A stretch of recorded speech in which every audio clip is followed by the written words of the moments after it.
রাহি সবগুলো প্রাইজ নিয়ে আসতে হবে। রাহি কি আছে এখানে? ওকে। আর আমাদের ওই যে যেটা ফিমেল এবং ভাবিনের একটা মিউজিক্যাল চেয়ার ছিল, সেটা পুরস্কারগুলো সাবলিকের বন্ধুরা সবাই সামনে আসেন, ভাবি, বাচ্চারা সবাই সামনে। আমরা আমাদের অনুষ্ঠান আবার শুরু করবো একটু পরেই।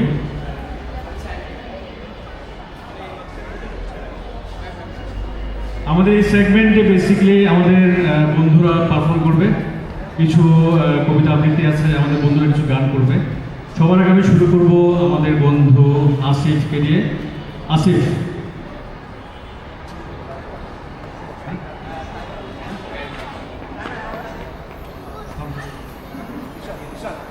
Keyboard then, pad then.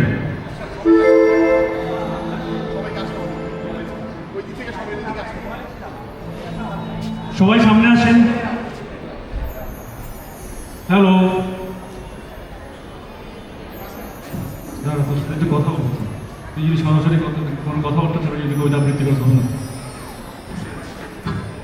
Please.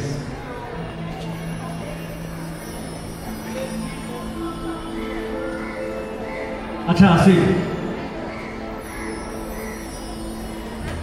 হ্যাঁ আসিফ, আমরা কি একটা কথা বলতে পারি? স্যার আসিফ, তুই কোন ডিপার্টমেন্টে ভর্তি?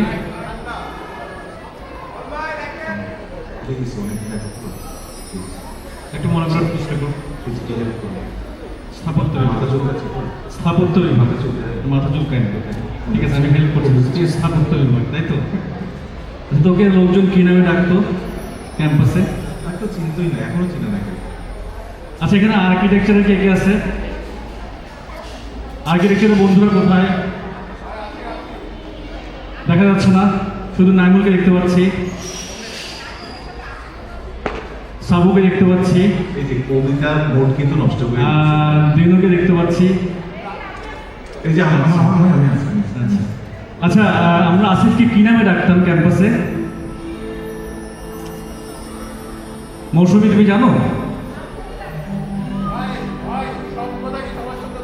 কি নাম?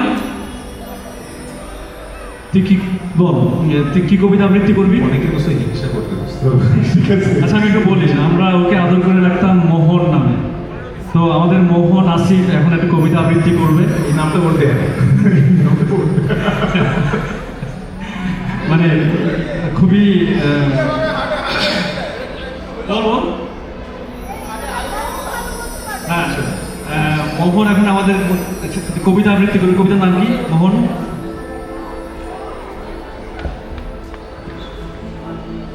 করতে পারছি না।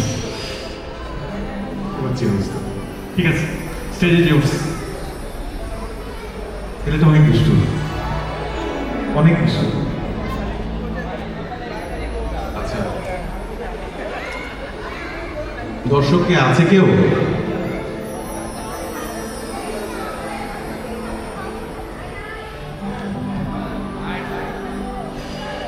এটা একটু অফ করে দেবো।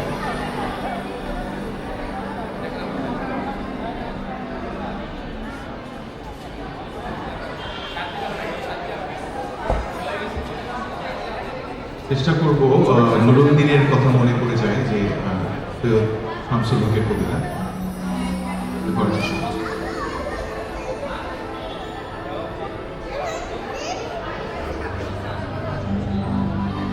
নীলক্ষ আকাশ নেই, হাজার হাজার তারাই মিলে গণিতে,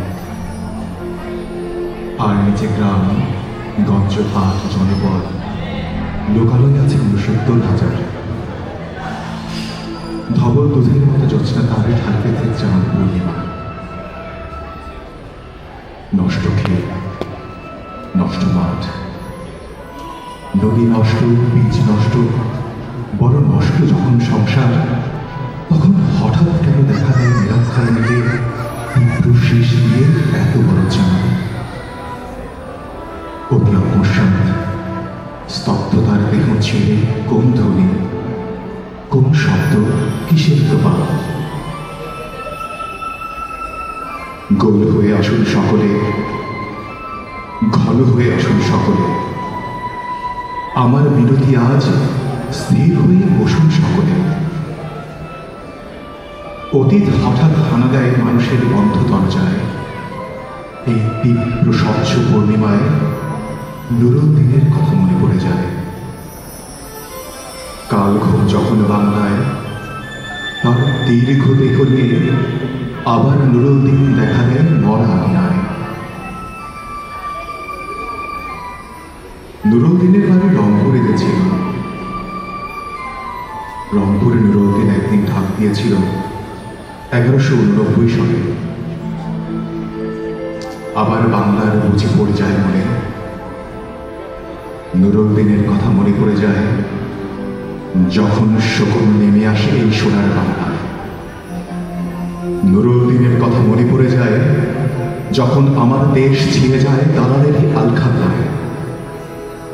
নুরুদ্দিনের কথা মনে পড়ে যায় যখন আমার স্বপ্ন লুট হয়ে যায়। নুরুদ্দিনের কথা মনে পড়ে যায় যখন আমার কণ্ঠ বাজেয়াপ্ত হয়ে যায়। নুরুদ্দিনের কথা মনে পড়ে যায় যখন আমারই দেশে আমারই দেহ থেকে রক্ত ঝরে যায় ইতিহাসের প্রতিটি পৃষ্ঠায়। আসুন আসুন তবে আজ এই প্রশস্ত প্রান্তরে, যখন স্মৃতির দুধে জ্যোৎস্নার সাথে ঝরে পড়ে, তখন কে থাকে ঘুমে, কে থাকে ভেতরে, কে একা নিঃসঙ্গ বসে অশ্রুপাত করে। সমস্ত নদীর অশ্রু অবশেষে ব্রহ্মপুত্রে মিশে। নুরুদ্দিনের কথা যেন সারা দেশে পাহাড়ি ঢলের মতো নেমে এসে সমস্ত ভাষায়। অভাগা মানুষ যেন জেগে ওঠে আবারে আশায় যে নুরুদ্দিন একদিন আসিবে বাংলায়। আবার নুরুদ্দিন একদিন কাল